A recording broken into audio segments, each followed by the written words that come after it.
ये सबसे बड़ी बात है कि जम्मू कश्मीर में क्या आवाम जाकर उसको वोट देगी जो देश के लिए, विकास के लिए, एक देश एक विधान पर काम करेगा।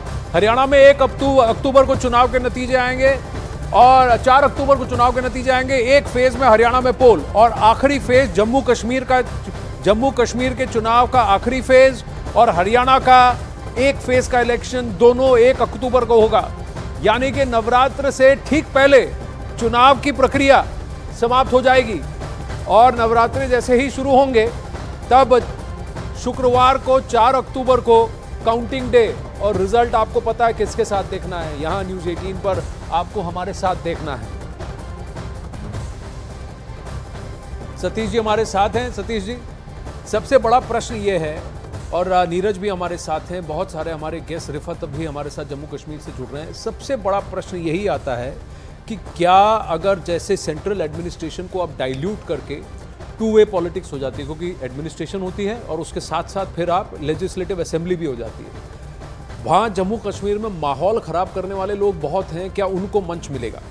या फिर सभी पार्टियां एकजुट होकर ये कहेंगी कि जो तिरंगे के नीचे लड़कर लड़ेगा उसका मान रखते हुए संविधान बदलने की बात नहीं करेगा, उसको हम चुनाव लड़ने देंगे? हमें नहीं लगता है, मुझे लगता है जिस प्रकार से चुनौतियों को स्वीकार करते हुए 3 फेजेज में ही सिर्फ चुनाव की घोषणा की गई है, मैं भी इसका स्वागत करता हूं। और 90 सीट का तो चुनाव ही कराना है, कोई समस्या नहीं है। मुझे लगता है ये जमहूरियत जीतेगी, चुनाव का तंत्र जीतेगा, लोगों की आवाज़ जीतेगी। और ये तोहमत था एक केंद्र सरकार पे कि भाई आप चुनाव क्यों नहीं कराते, आपने आवाज़ बंद कर दी, वहाँ से ये हटा दिया, वो हटा दिया, खाली फौजी हैं, पूरी दुनिया वाले भी ऐसे पकड़ते हैं, तो उसको जवाब मिलेगा। ये मैं जम्मू कश्मीर के संदर्भ में कहता हूँ। नीरज हमारे साथ हैं, रिफत अब्दुल्ला हमारे साथ हैं, जीशान राणा नेशनल कॉन्फ्रेंस से भी हमारे साथ हैं और दीप कमल जी हैं जेजेपी से। आप सबको नमस्ते और जय हिंद। मैं ज़रा रिफत से जानना चाहूँगा, रिफत क्या रिस्पॉन्स होगा इसका कि 3 फेज में चुनाव होंगे और सितंबर के आखिरी 10 दिनों में और 1 अक्टूबर को तीनों फेज हो जाएंगे?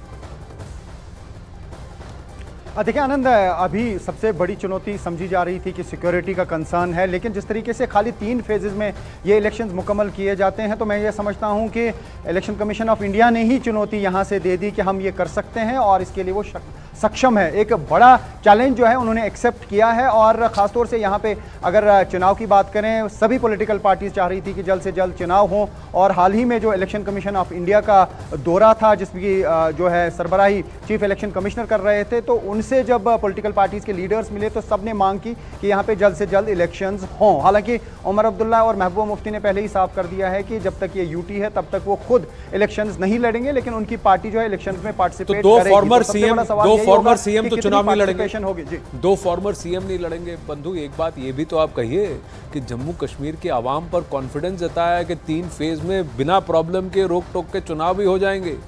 इसी कॉन्फिडेंस चैलेंज नहीं ले रहा है, वो कॉन्फिडेंस दिखा रहा है जम्मू कश्मीर की आवाम पर कि आप चुनाव सही तरीके से होने भी देंगे। और लोकसभा में जिस तरीके का टर्नआउट रहा 58% का ओवरऑल और खासकर कश्मीर घाटी में 50% का, क्या वो इन्हें कॉन्फिडेंस दे रहा है? देखिए आनंद, खासतौर से जैसे मैंने कहा कि इस बार 2 चीज़ें होंगी, कोई बॉयकॉट नहीं होगा, कोई हड़ताल नहीं होगी, लोग खुल के आएंगे, वोट देंगे। जिस तरीके से लोकसभा इलेक्शंस में रिकॉर्ड तोड़ वोटिंग हुई, इस बार बिल्कुल माहौल बदला होगा, इसमें कोई शक नहीं है। और बहुत सारे लोग जो हैं पहले इलेक्शन प्रोसेस में नहीं आते थे, वोट नहीं देते थे, नौजवानों की एक बड़ी तादाद जो है वोटिंग के साथ नहीं होती थी। उमर अब्दुल्ला